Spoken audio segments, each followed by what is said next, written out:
What's up, everybody? Welcome back to Shooting Gallery New England. We got a special treat for you today. We have a Smith & Wesson E-Series 1911 chambered in 45 ACP. Before we get any talking, I'm just gonna take some shots here with it.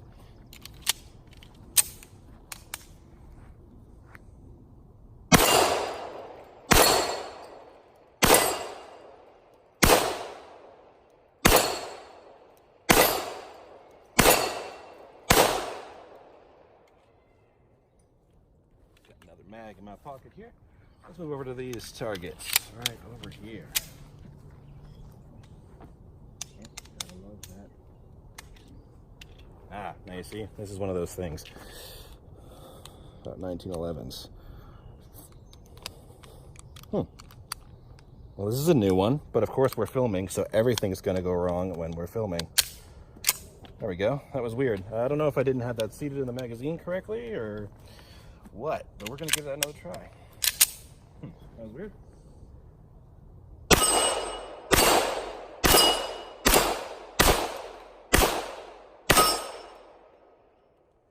Now that brings up a kind of a well-known issue about 1911s. If you don't keep them well maintained, they might give you some issues. A lot of people like to make fun of them for that. And of course, again, since we're filming, everything's gonna go wrong because that's just our luck here. Other than that, this has been a very reliable gun. I've had a couple magazine issues with cheap magazines, which is where you're gonna find most of your issues in one of these if you do have issues.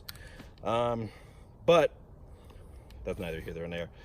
So, as it shoots, is a great shooter. The trigger is fantastic. Sights are really good. You got your standard 3-dot sights that you're going to find everywhere. The E-Series comes with front checkering on your grip there to give you a really nice solid purchase, and you can see it's really freaking humid today, so we're getting a lot of condensation buildup. This is normally a polished stainless steel slide. Now it's just a wet stainless steel slide. You got your same sort of checkering in the back. You got a really nice beaver tail there with your skeletonized hammer. You got your extended thumb safety right there.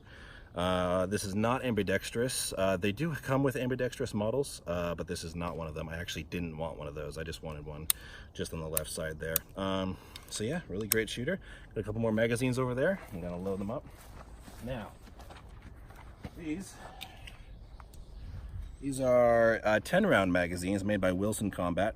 Great magazines. These are actually tend to be more reliable than my standard 8-round mags that came with this. Yeah, they're a little on the pricier side, maybe 40 or 50 bucks, but they're honestly worth it, and they're really fun. So, give this another go here.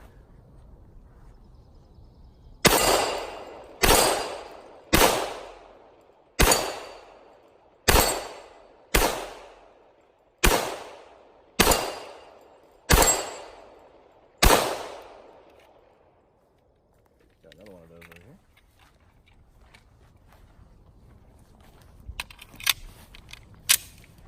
I'm thinking that magazine issue earlier was just from how I loaded the magazine, because I kind of did it in a hurry earlier. Oop, feeling a couple of raindrops here, but that's okay. We can shoot in the rain. I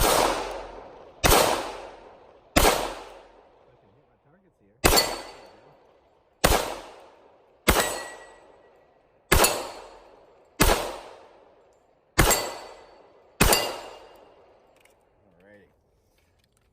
Very, very sweet shooter. Again, the trigger is nice and crisp. It's nice and light.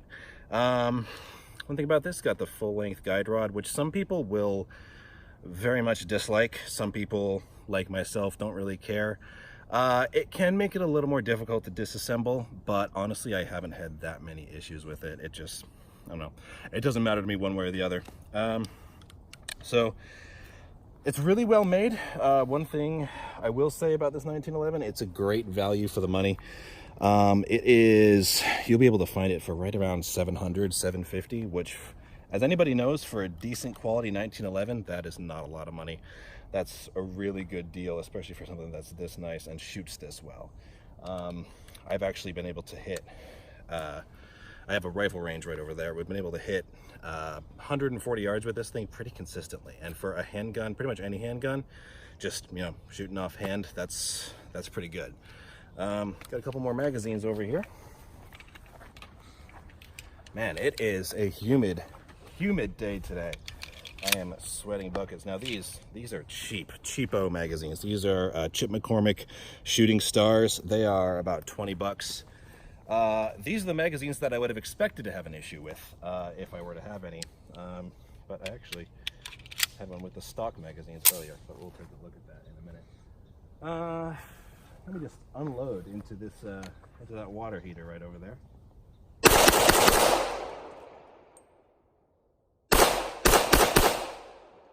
That was me. Okay. Such a good shooter. I mean, there's only so much you can say about a 1911 that everybody hasn't heard a million times already. If you like the platform, you're gonna love one of these. If you hate the platform, you won't. And again, people like to bash on 1911s because, well, they like to. But the reality of it comes to that this platform has won us a couple world wars. It has been in service for pretty much over 100 years. It's still used by some forces today. Some officers will choose this as their sidearm. It's a very historic platform, and again, made in 1911. It's been in service for over 100 years. They've obviously modernized it quite a bit over the years. Your old 1911s, they had, you know, like 10, 15-pound triggers. They had nice short beaver tails and longer hammers, which is kind of a negative because it meant that a lot of people would get hammer bites all the time. They've done away with some of those more annoying features over the years. They've brought them kind of more up to the modern standard. One interesting thing about this, as you may have noticed already, is the external extractor. Most 1911s have an internal extractor. And that's where a lot of people get their issues from, actually, is if your extractor isn't tuned just so, or, you know, a piece of grime gets stuck in it or something, it can cause some issues for you. So Smith & Wesson was like, nah, screw that. We're going to put our external extractors on there. And it seems to work pretty well extraction-wise. Again, pretty much the only issues that I've ever had with this are the issues that you saw earlier, which is with feeding. And that, I'm assuming, if I just polished my feed ramp, that most of those issues would go away. Yeah, I have one more magazine. Let's give this another go. Such a sweet shooter, and again, 45s don't recoil that much, but when you're dealing with a gun this heavy, which I believe it's 41 ounces unloaded, it just eats up the recoil. It's a very, very sweet shooter. Oh, one more thing. These fish scale serrations right here that Smith & Wesson has on the front and back. Very nice, very grippy, especially on a sweaty day like today with this gun when it would normally be pretty slippery. All right, we're gonna go for those targets again. We'll reload.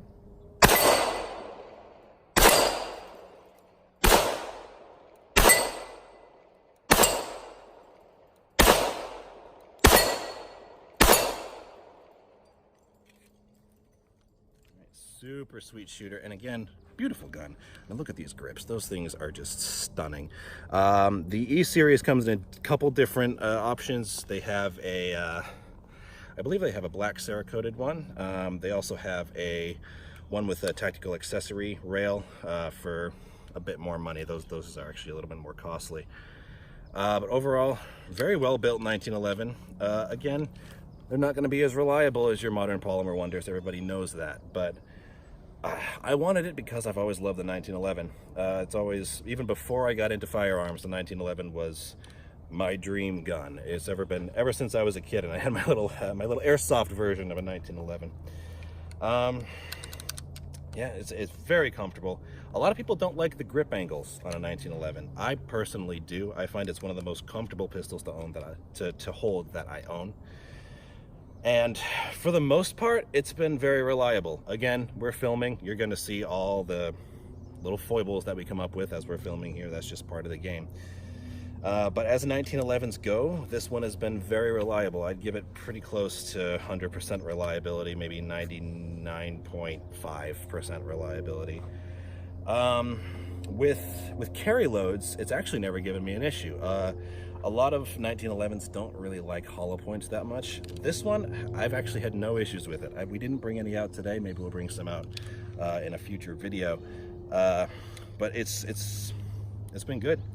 This is pretty much my go-to woods walk gun. If I'm out walking in the woods with my dogs or something, this is going to be on my hip. It's because, honestly, I trust it, which maybe I shouldn't, who knows, but I love it. It's a beautiful gun. It's a great shooter. Nothing shoots like a 1911 with their amazing light, crisp, single action only triggers. Yeah, it's a great gun. We're going to reload the magazines and then we'll get back to shooting a little bit. Let's see here. Got a bunch of extra crap in there. Teaser for what's coming up later. Yeah. Alright, let's start with these 10 rounders just because they're fun. Nice thing about, well, it's kind of a good thing and a bad thing about single stacks. One, they don't have as much capacity as your more modern double stack magazines, but they're a heck of a lot easier to load. I've never had any issues loading a 1911 magazine with your hands, especially because you got these nice big 45 rounds here. And these are, I believe these are Remington. These are just plain old 230 grain ball, which is what this gun was made for back in the early 20th century. This is basically the type of round that they would have carried into battle. They do require a little TLC every now and then. I pretty much take it apart and clean it after every single time I shoot it, but then again, I do that with most of my guns anyway. But treat it right, and it will treat you right. And again, just make sure that those rounds are seated. I'm pretty sure that's what my issue was with one of these guys. These are the standard magazines that it comes with. Just, you know, your basic 8-round getup. I'm betting that was my problem last time. I didn't take the time to seat the rounds properly. So we'll see if it gives us issue again. And if it does, then I will mark down that magazine and take a look at it. That's one thing I'll say for any firearm. If a firearm gives you issues that looks like it could be magazine related, take the time to mark that magazine. Maybe put it aside, take it apart, look at it, see if anything's bent or out of place in it. 'Cause magazine failures do happen with any type of gun.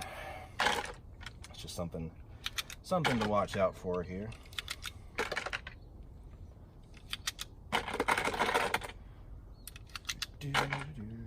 Alrighty.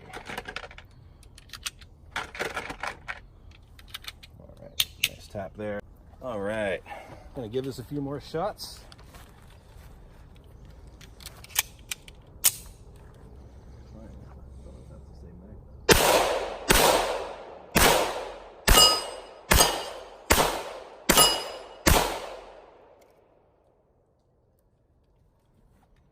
It'll go where you put them. I didn't do my part there, which is why I missed. That was pretty obvious from the get-go. So let's see if we have any issues with this guy again. Well, looks better this time.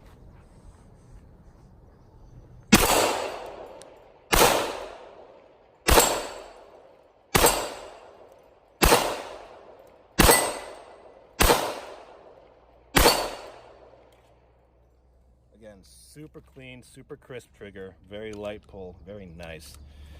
Great shooter. Let's unload again. Let's get these 10 rounders out here. That's always super satisfying. All right, we got one more 10 rounder. If I can find it in my pocket here to finish us out.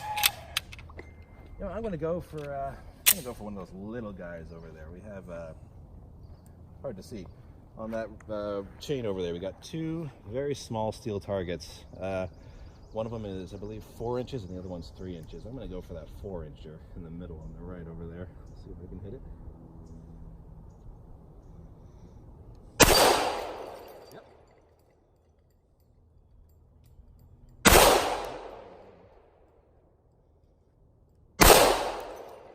I'm going to go for the little guy on the left.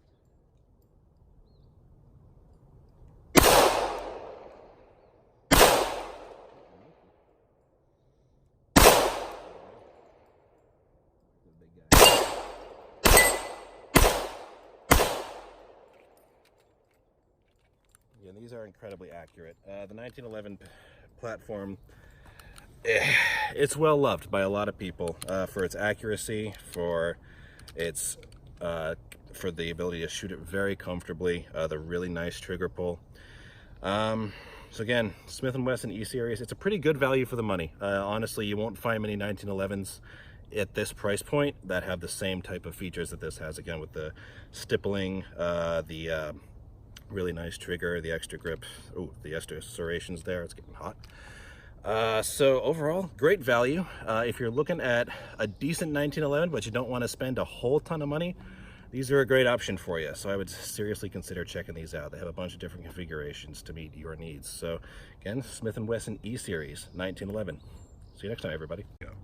So we just finished our 1911 video, and we discovered why we had that issue with that round in the magazine. Look at that. That's so this goes to show you that you should always check your ammo as you load it. I apparently broke that rule when I loaded this. So this would certainly explain that little issue that I had there. So I am no longer blaming that magazine. I am blaming ammo for this, 110%. So yeah, check your ammo, everybody. There's a little PSA for you.